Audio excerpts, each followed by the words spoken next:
Berita wilayah diteruskan ke Sabah bersama Jovinia Jim Lajim. Silakan Jovinia. Baik Syah, terima kasih. Salam sejahtera.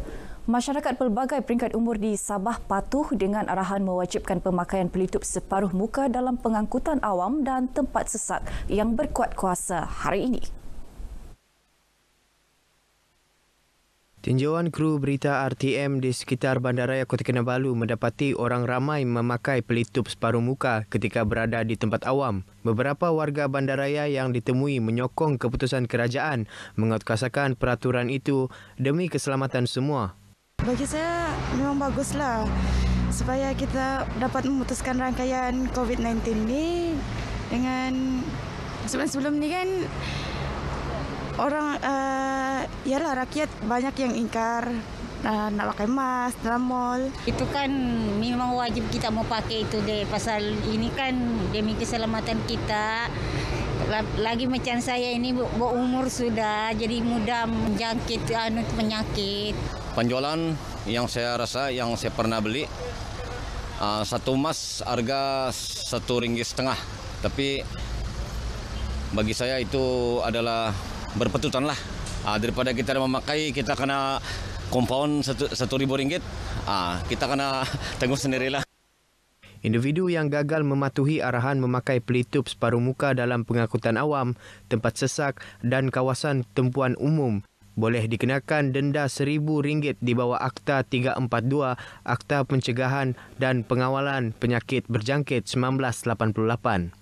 Pemakaian pelitup separuh muka merupakan satu kaedah pencegahan yang penting bagi mengelak penyebaran penyakit saluran pernafasan yang tersebar melalui virus termasuk COVID-19. Rakyat Sabah perlu lebih matang dalam menghadapi situasi penularan pandemik COVID-19 terutama selepas melalui tempoh Perintah Kawalan Pergerakan PKP yang kini memasuki fasa pemulihan. Pengarah Kesihatan Negeri Sabah, Datuk Dr. Christina Rundi berkata kematangan dan tidak mudah panik penting dalam berhadapan pandemik itu yang merebak di seluruh dunia. Sebetulnya penyakit itu ada di mana-mana. Jadi apabila kalau misal kata masyarakat ini boleh menerima, kita boleh memberitahu di mana penyakit itu. Tetapi kita selalu tidak memberitahu bukan karena kami menyembunyikan. Karena kita dapati bahwa masyarakat kita belum matang dan mereka cepat panik. Datuk Dr. Christina menjelaskan demikian kepada RTM di Kota Kinabalu selepas diminta mengulas lanjut mengenai ketelusan pihaknya dalam mendedahkan kes melibatkan COVID-19 di Sabah. Beliau berkata semua pihak perlu menjalani kehidupan dengan kebiasaan baharu dan mematuhi norma baharu bagi mengurangkan risiko jangkitan COVID-19. Ini termasuk pemakaian pelitup separuh muka dan cecair pembasmi kuman serta mematuhi jarak fizikal ketika berada di tempat awam. Datuk Dr. Christina juga mengingatkan masyarakat agar mengelak stigma terhadap sesuatu kawasan dan individu positif COVID-19, sebaliknya menjadikannya sebagai pengajaran untuk lebih berhati-hati dan sentiasa mematuhi prosedur operasi standard SOP yang ditetapkan Kementerian Kesihatan. Sambutan Hari Raya Aidiladha terus diraih dengan pengisian majlis penyerahan sumbangan daging korban di sekitar Bandaraya Kota Kinabalu. Hari ini seramai 25 ibu tunggal dari kawasan Bandaraya Kota Kinabalu menerima sumbangan daging korban yang diserahkan Timbalan Ketua Menteri Datuk Christina Liew. Penerima yang ditemui RTM lahirkan rasa syukur di atas sumbangan ini. Syukur Alhamdulillah, terima kasih banyak-banyak kepada Datuk sudi meringankan beban serba sedikit kepada kami sebagai penduduk yang bermasalah inilah. Sementara itu, sebanyak 12 masjid dan surau sekitar Bandaraya Kota Kinabalu turut menerima sumbangan daging korban. Antaranya Masjid Usia Bandaraya Kota Kinabalu, Masjid Al-Hidayah Kampung Sabang, Masjid Sembulan dan Surau Ibu Pejabat Polis Daerah Kota Kinabalu.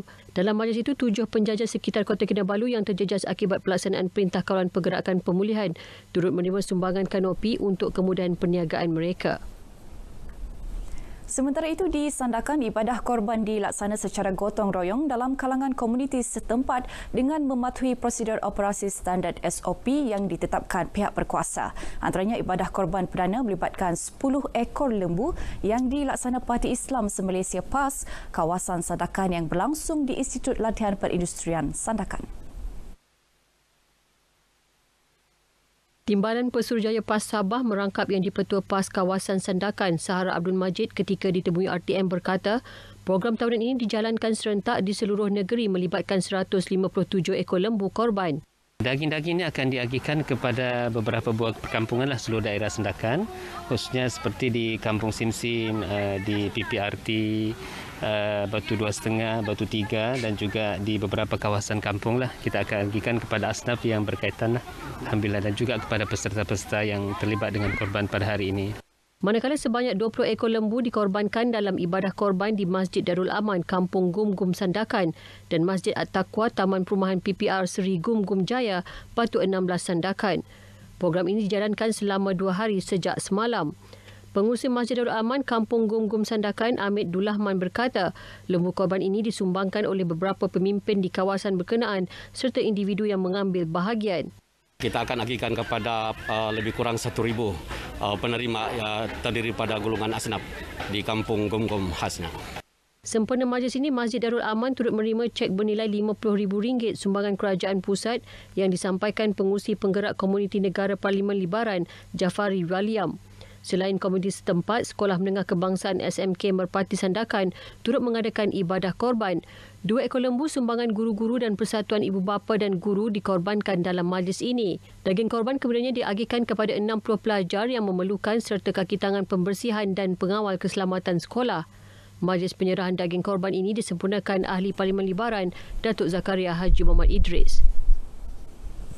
Baik, sekian sumbangan berita dari Sabah petang ini dan saudara, budaykan norma baharu, pandemik COVID-19 belum berakhir. Dengan itu kita kembali semula bersama Muhammad Shah Musa di Angkasa Puri. Silakan Shah.